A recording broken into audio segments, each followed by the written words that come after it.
Hello and welcome back to my channel. My name is David Novak. I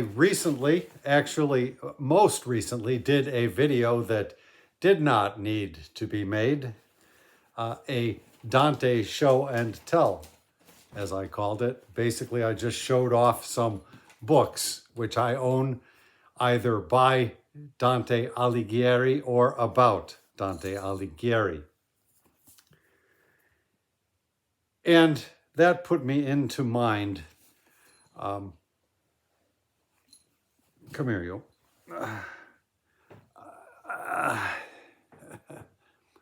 She may well have me sneezing. My little polydax.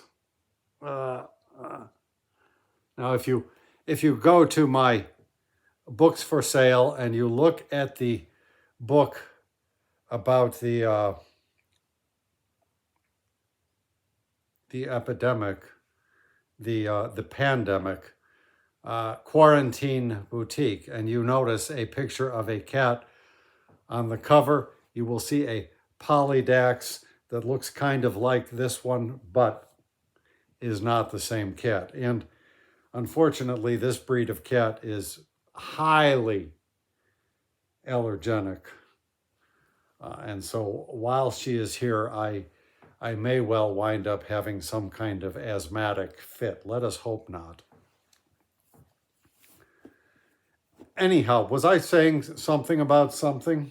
I was talking about poetry. I was talking about Dante.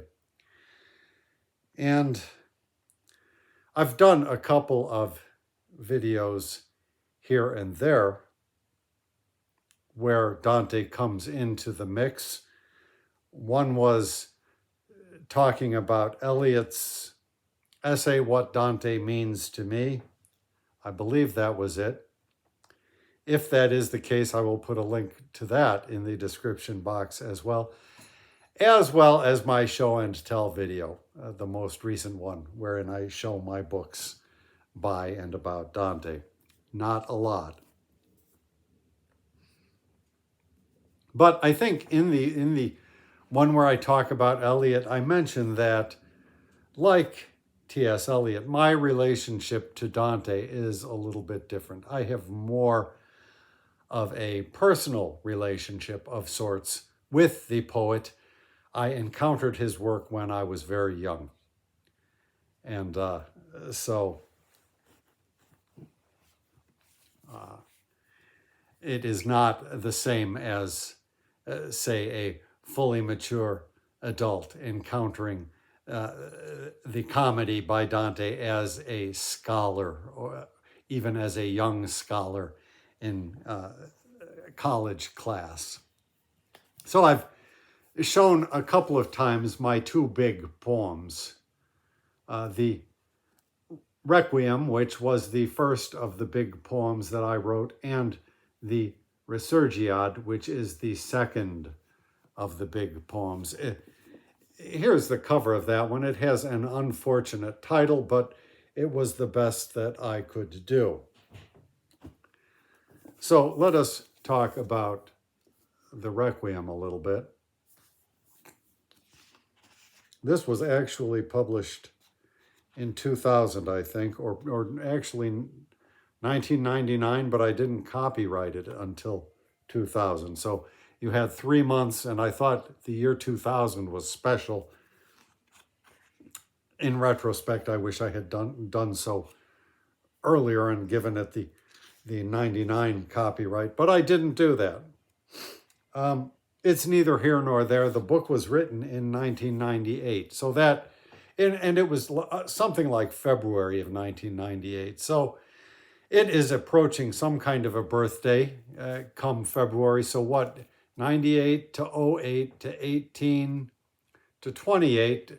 So it'll be 30 years old in 2028 if we still survive, and it still survives. None of that is certain. But I have not looked at this thing for a long time. But there was a part, a canto, I guess you would say, or a canto and a little bit more than a canto, that mention Dante, in which Dante figures as a character, let us say. When I was out on the stump trying to promote my books, that was a long time ago, in the early 2000s, to be sure. At one point, I extracted the better part of a canto, which included a conversation between me and the poet Dante. He and I talked about various things, but because love was the major theme of the discourse, I extracted that segment and titled it Discourse on Love for a chapbook, which I gave out at the Chicago Poetry Fest and events of that sort. It was just a very brief window of time when I was doing that. I did not know what I was doing. I just recently saw a video by Matt Wall in which he said things like freebies, do not indulge in them if they do not have any consequences on your sales, on your bottom line, let's say. And of course, they did not. I don't know if ever a book of this was bought because of that. But I thought that I would try to find that segment. And you already know how long it's going to be because you can see the time remaining in this video. It's, I'm sure, not short. And I thought I would try to read it aloud. But I have not looked at this for a long time, so I don't know how it's going to go. I think it was around the center, actually, come to think of it. A little promotional stuff that went into my books when I was at these things.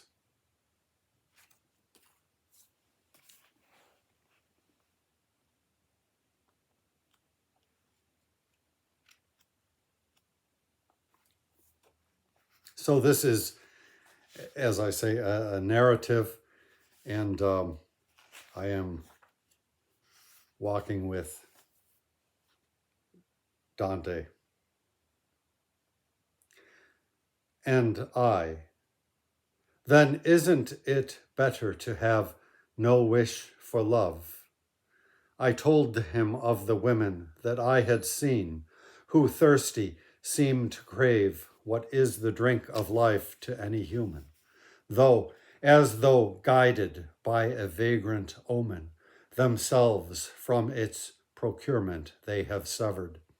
I know the thirst for love is very common, but would not we be best if, when so fevered with thirst for it, to stifle passion we endeavored? And he, it is impossible, within all human breasts that at the breast have nurtured, that have known mother's love deeper than skin. The need is there for love, which can't be sutured, which can't be given up, though one is tortured.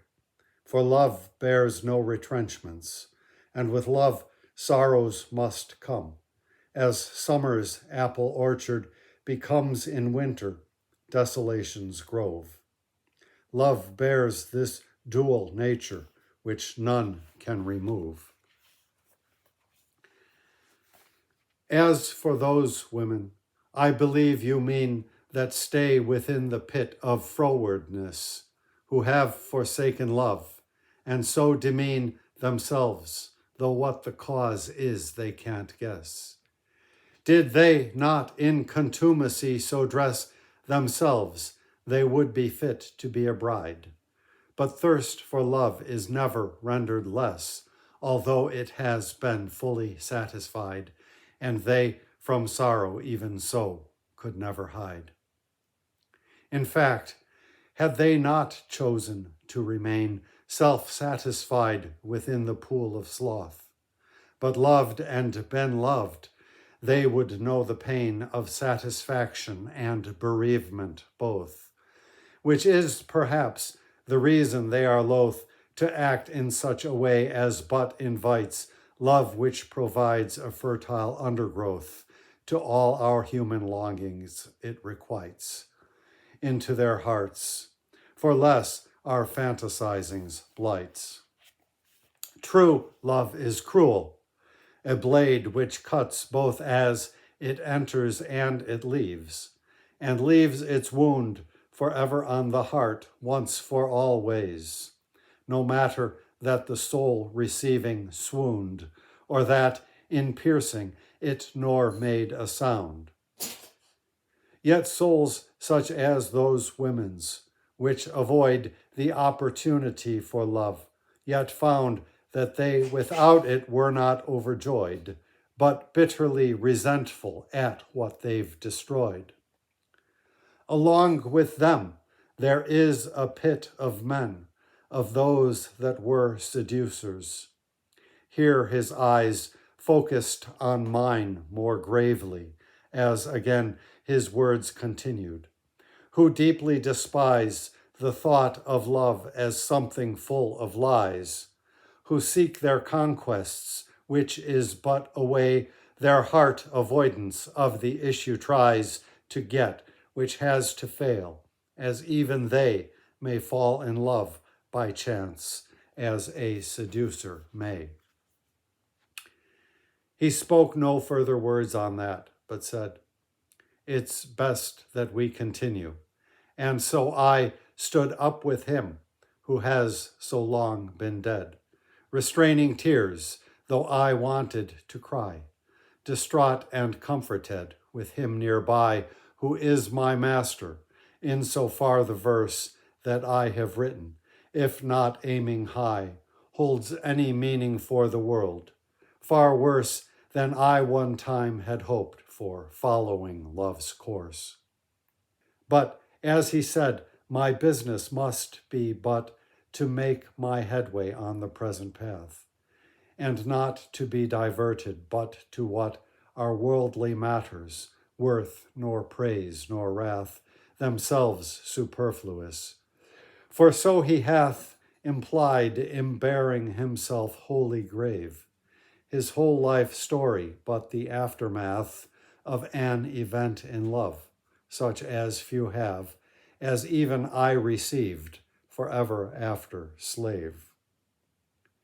And I, my Lord, you know what motivates me, a woman I have known, and who has been as though a wife to me. Her love creates me, though for a while I felt that love was sin, whose debt forever after I am in, because she taught me of the husband-wife relation, which is very much akin to that between the Lord and man, as if the one were patterned by the other's hieroglyph. And he, that is correct. The love between a man and woman is but a reflection of human love for God, which, if not seen, must leave the heart alone without protection. Thereby, God makes a natural selection among his followers, and even those who scorned his love may later see election by their own souls to seek what they had chose formerly to decry. For so life's pattern goes. And I, when we are young, it isn't odd that we are taught to worship and believe. But one has a relationship with God that's very different when he has to leave the ramparts of his childhood, which deceive him as to nature's order in the world, though they came from his mother even. We've a different kind of love when we are hurled into our destiny or when we are imperiled. The woman that I loved taught me to love. Because she was submissive unto me, I learned I must submit to God above, whereby submitting I am rendered free, though those who love the world may not agree. For love is not, to me, a worldly thing that can be purchased on a spending spree, or even begged of favor from a king, but rather limitless, beyond all cornering. And he, you say you knew this woman as your wife, and yet the two of you weren't married. Is that correct? And it came to pass because of that everything miscarried. For when I should have acted, then I tarried, by when it was too late. Within my mind, I acted as a man distracted, harried, with better things to do, and so I find, in retrospect, though loving, I was wholly blind. It's good that you accept the blame you bear, said he, but as for your love's restitution, you can't expect to ever find it here, within the under realm, though contribution here may be found to clearing the pollution of errant patterns your mind may accept, even unknown to you, through dissolution. For we in self-deceit were born adept, children of Eve, since ever man from Eden stepped. And beside her there was only one I ever loved, with purest love sincere and genuine, though childhood is long gone. A star by which love's bark I tried to steer, though I perhaps had not seen it so clear as her by whom your own path had been mapped. But such is childhood, such loves as endear us to them as a boy, we may be apt to lose from sight, as to life's changes we adapt. Master, I loved her from when I was 8, and I don't need to tell you all the story, because that love my life shall demarcate, though I may not attain the poet's glory. And every verse I write as laudatory of love in some way is but the reflection of that which, though my memory grows hoary, I felt for her, though love beyond detection of any who observed. She gave my life direction.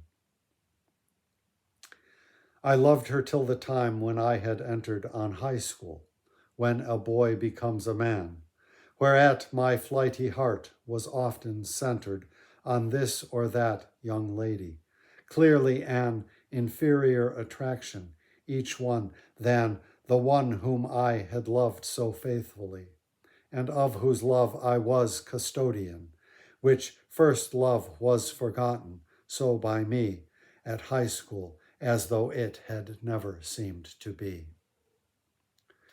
I lost sight of my love for other things, as in his early manhood young man feels so many different passions, each which brings him into new experience, and steals his time from him as to and fro he reels from this or that adventure.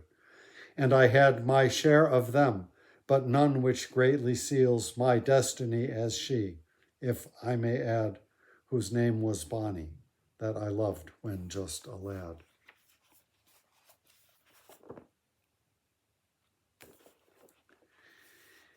Hearing the mention of her name, he sighed, for I knew he was thinking other things. But she was never destined for my bride, as I flew from her with untempered wings, intemperate, though young men from the stings of some of their adventures don't recover. And I, if not into so many flings, yet in my own way quite became the rover, forgetting my first love as something dead and over. Little did I know that the seed once planted within a heart, though it be choked by weeds, is not so easily dislodged, supplanted, though we may make the effort in our deeds, as man unto his baser nature cedes authority, than rather to that love remembered from his youth.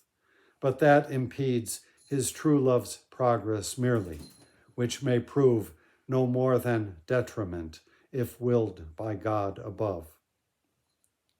So, as a man, still young, but older than a man who is in school, when some time later I felt that early passion, as you can imagine, and its purity was greater than any since I had become the traitor to my first self. Well, as you may have guessed, that to my second love was instigator, as by a path circuitous progressed. But here my speaking shames me, keeping quiet is best. And he, that which you've tried to do may strike you as immoral, even worthy shame. But I assure you, speak howso you like, for just along this path all poets came who have preceded you, though great in name or though consigned unto obscurity, which for the soul involved is just the same. For in this realm the truth of poetry has been revealed and matters less than people see.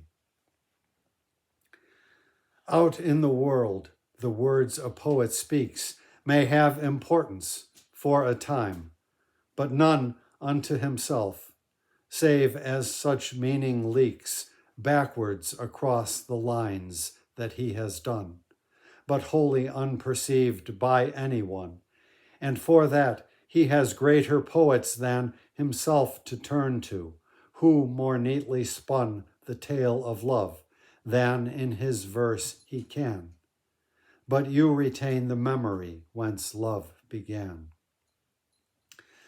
To have known such a love, and but to trace its lineaments, although the ink may blot, shall keep the wide world staring at its face, though they don't really know what they have got, because love is, but as it is not. Retrace a fond description of your love. Her face, her eyes, you need no other plot, as though it were a fiction that you strove but to embellish, empty fabrication wove. And so I have felt, the love I had surpassed all in her beauty, but not just her outward lineaments, which were not bad, but in her inner spirit, whereby lust was tamed and calmed, but not so that it must shrivel and die, for lust that has been tempered by love within that union of sweet trust transforms its substance, never being hampered, whereby it is sustained instead of being dampered. And the pleasures of the body have waylaid you in their time, it seems to me. And I, my Lord, before I was a slave to all the body's proddings, urgently impelling me to places that would be unworthy of my mention, I had no conception that the heart's agility could make me solve the problem even so, for many years had passed before I came to know.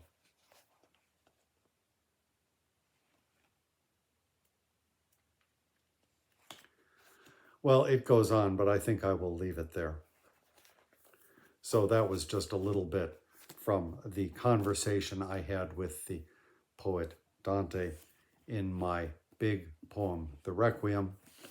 And this is the back cover picture of me on the other one, the Resurgiat, which you can find in the link to my books in the description box. Thank you very much for stopping by my channel.